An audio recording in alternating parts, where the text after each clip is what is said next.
Cara, hoje vamos falar um pouco sobre o Roberto Firmino, que pra mim foi o último 10 que a seleção brasileira teve, o último cara que tinha a capacidade de colocar os companheiros na cara do gol e fazer o Brasil vencer novamente, né? Se tu acompanhou o Firmino na época do Liverpool, principalmente com o Salah e o Mané no auge, no trio, tu sabe que era muita qualidade que tinha o Firmino. Um cara que a todo momento poderia munir os pontas e colocá-los de frente pro goleiro. E pra mim é inadmissível que o Brasil não tenha se aproveitado do Firmino e feito dele o melhor falso 9 que a seleção já teve, continuando insistindo em jogadores que nem vinham bem naquela época, como o Gabriel Jesus ou até mesmo o Richarlison, e não deu a chance pro Bob, ou que o Bob merecia um esquema ao redor dele, como o Klopp fez. Mas para isso a gente precisa voltar no tempo para 2008, que é o ano que o Firmino sai de Maceió, onde ele passou pelas categorias de base do CRB e vai ao Figueirense. Lá ele começa a jogar nas categorias de base do clube catarinense e com 18 anos, em 2010, ele foi promovido ao time principal do Figueirense, que na época jogava a Série B do Campeonato Brasileiro. E lá o Firmino faz 38 jogos, marca 8 gols na temporada de 2010, que ajuda o clube a conquistar o acesso para a Série A daquele ano.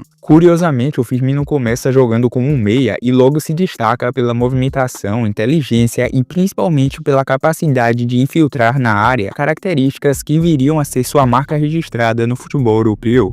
E ele só fica uma temporadazinha no Figueirense porque no final de 2010, ainda com pouca projeção nacional, o Firmino foi vendido ao Hoffenheim da Alemanha por cerca de 4 milhões, um valor considerado bem baixo hoje, mas que na época deu um alívio em tanto para o Figueira. E aqui que causa o estranhamento, porque muitos dos torcedores brasileiros que viram o Firmino na seleção anos depois nem o conheceram no futebol brasileiro, porque ele saiu antes de jogar uma Série A. Uma curiosidade sobre o atacante é que ele quase foi dispensado das categorias de base por ser considerado fisicamente frágil e muito tímido. Esse também é um daqueles casos de que um talento passa despercebido no Brasil e explode no futebol europeu. E como eu falei que o Firmino saiu do Brasil meio que desconhecido, na Alemanha foi do mesmo jeito. Ele chega sem mídia nenhuma, sem hype nenhum no time alemão e era um desconhecido para grande parte da torcida. Nos primeiros meses ele teve dificuldades com o idioma, com o clima e com o estilo de jogo europeu. Ele mesmo já falou em entrevistas que pensou em desistir nessa época. Mas aos poucos o Bob foi se adaptando ao futebol alemão, que exigia mais intensidade e disciplina tática. E novamente, assim como no Figueirense, ele começa como meia, mas foi ganhando liberdade para atuar um pouco mais adiantado como um falso 9 ou segundo atacante. E esse período de adaptação e evolução de um jovem brasileiro na Alemanha durou 2 anos, pois de 2011 a 2013 o Firmino tem desempenho discreto pelo time alemão. Por exemplo, contando todos os jogos, o Firmino acumulou um total de 63 partidas, onde ele marca apenas 12 gols nesse período de 2 anos. Mas um jogo de destaque nesse período é na temporada 12 e 13, em que o Hoffenheim vai muito mal no campeonato alemão e fica em 16º. E como na Alemanha tem aqueles playoffs, né, de tanto de rebaixamento como para acesso, o 16º ele não cai direto, ele enfrenta o terceiro colocado da segunda divisão e decide qual equipe vai jogar a Bundesliga da temporada seguinte. E nos playoffs de rebaixamento foi onde o Firmino realmente jogou muita bola e decidiu pro Hoffenheim, porque o primeiro jogo, na casa do Hoffenheim, eles vencem por 3-1 e o Firmino marca 2 gols, e são os 2 gols mais difíceis, pois são aqueles que abrem o placar. O Hoffenheim ganha a ida, como eu havia falado, por 3-1 e a volta por 2-1, mantendo o time alemão na primeira divisão, muito por conta das atuações de Roberto Firmino. E é na temporada seguinte, a 13 e 14, que é o grande ponto de virada da carreira dele, pois o Firmino marca 16 gols e confere 12 assistências na Bundesliga, fica entre os maiores artilheiros do campeonato, mesmo jogando por um time de meio de tabela, e foi o destaque absoluto do Hoffenheim, sendo elogiado pela sua inteligência tática, movimentação e capacidade de quebrar linhas com passes ou dribles, o que começou a chamar a atenção da mídia de grandes clubes e, lógico, da seleção brasileira, que o convocaria pela primeira vez em 2014, assim encerrando seu período no Hoffenheim com 153 jogos, 49 gols e 36 assistências. E em julho de 2015, quando o mercado abriu para a temporada seguinte, o Firmino foi vendido ao Liverpool por cerca de 29 milhões de libras, uma das maiores vendas da história do Hoffenheim até então. E ele chega no clube inglês a pedido do técnico Brendan Rodgers, e na época muitos torcedores do Liverpool questionaram questionaram a contratação, pois ele ainda era um pouco conhecido, mas logo ele iria calar geral. Ainda mais porque pouco tempo depois o Brendan Rodgers seria demitido do Liverpool por conta da falta de resultados expressivos desde a sua chegada em 2012 e pelo desempenho inconsistente do clube inglês na Premier League. Então chegaria o técnico Jürgen Klopp, que aproveitaria bastante do futebol do Firmino e seria onde o brasileiro viveria o auge da sua carreira. E vale destacar que nesse iniciozinho da passagem do Firmino pelo Liverpool, comandado pelo Brendan Rodgers, foi bem curta mesmo e ele não rende tanto, pois era escalado fora de posição e parecia um jogador meio perdido em campo. Porém, com a chegada do Klopp, tudo mudou, que reconhece imediatamente o valor do Firmino e começa a usá-lo como falso 9. E aqui ele dá sorte também que as características do Firmino se encaixavam perfeitamente com o estilo de jogo que o Klopp queria: pressão alta, roubadas de bola no campo do adversário, transição rápida e a troca de posição de forma fluida entre o trio ofensivo. Não à toa, o Firmino vira o coração tático do ataque do Liverpool, abrindo espaços com movimentações inteligentes e recuando para articular jogadas, o que fez com que os pontas do Liverpool naquela época, o Salah e o Mané, explodirem de gol justamente porque o Firmino criava esses espaços e atraía os zagueiros. Ele pode até não ter sido o centroavante, o cara que mais marcava gols no Liverpool, mas ele era o cérebro silencioso por trás de muitas dessas jogadas. Um cara que o Klopp já chegou a afirmar: se você não gosta do Firmino, você não entende de futebol. E nisso aqui foi onde a seleção brasileira mais pecou, porque o Firmino não era um centroavante tradicional, ele não vivia de gols, mas sim de inteligência. Agora imagina aí o Firmino abrindo espaço pro Neymar no auge, no seu prime físico. Pô, o Brasil teve muita chance de ir muito bem na Copa,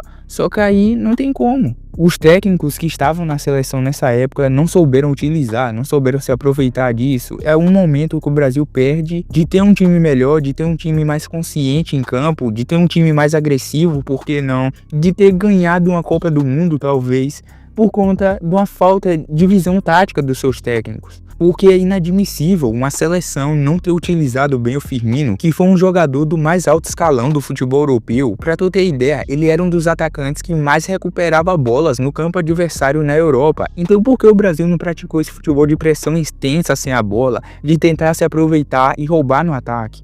Um cara que vive seu auge um pouco antes da Copa do Mundo de 2018, marcando 27 gols em todas as competições, jogando demais na Champions pelo Liverpool, contribuindo com 16 assistências em toda a temporada. Um cara que de conquistas pelo Liverpool vence a Liga dos Campeões na temporada 18-19, a Premier League na 19-20, o Mundial de Clubes em que ele mesmo faz o gol do título contra o Flamengo, vence a Supercopa da UEFA, Copa da Liga Inglesa, Copa da Inglaterra. Eu nem preciso falar, um cara que contribui para o Liverpool vencer sua primeira Premier League na era moderna. Isso não é pouca coisa, não é um feito pequeno do Firmino. Um cara que após 8 anos de sucesso se despede do Liverpool em 2023 e sai pela porta da frente como um ídolo, com a linda homenagem da torcida, que tinha até música pro Firmino, sim senhor. E pegando os números gerais dele, tem 362 partidas pelo Liverpool, marcando 111 gols, conferindo 76 assistências, participando de forma direta no total de 187 gols. E como eu falei que o Firmino passou a ser convocado pela seleção brasileira de forma regular desde 2014, ele joga a Copa América de 2015, onde ele atua em 4 partidas e marca um gol crucial na vitória do Brasil por 2-1 contra a Venezuela na fase de grupos. Apesar da sua contribuição, o Brasil é eliminado nas quartas de final pelo Paraguai em uma disputa de pênaltis. Na Copa de 2018, o Firmino também é importante para a seleção brasileira, mas nunca é aquele titular, nunca é aquele jogador incontestável. E olha que em 2018 o Firmino vivia seu auge. Ele participa apenas de 4 jogos nessa Copa, vindo do banco como substituto em todas as partidas que ele jogou, marcando apenas um gol no torneio, que foi durante a vitória por 2-0 do Brasil contra o México nas oitavas de final, e o seu gol é o segundo, que ajuda a selar a partida e a classificação do Brasil para as quartas de final. E apesar disso, ele sempre vinha recebendo elogios quando entrava do banco, mas não ganhou sua vaga de titular nesse time. E vale destacar que essa é a Copa que o Gabriel Jesus não marca nenhum gol, que ajudava muito na marcação, mas como um 9 cravador, ele não participava tanto, e muito menos abria esse espaço que o Firmino conseguia abrir para os pontas. E se a gente for falar de criatividade, de quem cria mais jogo, de quem tem mais técnica, habilidade, o Firmino é anos-luz à frente do Gabriel Jesus. É simplesmente inexplicável o que aconteceu nessa Copa, mas eu vou voltar nesse assunto depois. Já na Copa América de 2019, o último torneio importante que o Firmino disputa pelo Brasil, ele é titular, isso porque o Gabriel Jesus já vinha um pouco queimado da Copa e o Tite resolveu apostar no Firmino e, curiosamente, ele vai muito bem nessa Copa América, participando de 6 partidas, marcando 2 gols e contribuindo com 3 assistências. Um dos momentos mais marcantes do brasileiro foi na semifinal contra a Argentina, onde ele marca um gol e confere uma assistência na vitória por 2-0.